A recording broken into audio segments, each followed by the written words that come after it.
kung sa balik po tayo dito sa APEC, sa pagpapalipad ng mga saranggola, ipinakita ng mga lumad ang pagkontra nila sa idinaraos na APEC Summit sa bansa.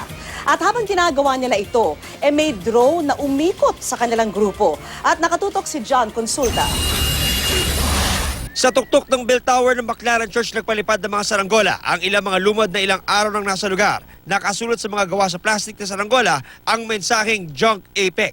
Nasa ibaba lamang ng mga lumad ang ilang mga pulis na nagbabantay sa may bahagi ng Ross Boulevard para mapigilan ang mga ito na makalapit sa may PICC kung saan gaganapin ang mismong APEC Summit. Mag-aalas 3 ng hapon kanina habang nagpapalipad ng saranggola, siyempong dumaan ang dalawang convoy ng APEC delegates.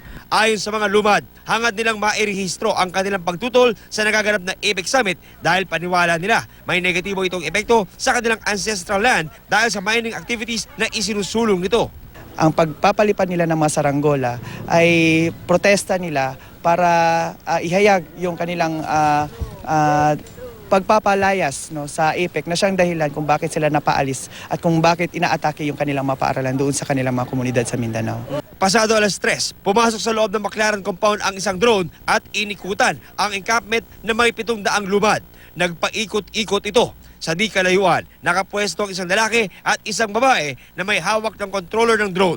Ang drone lumapag sa van na may nakasulat na pulis na umalis din naman agad.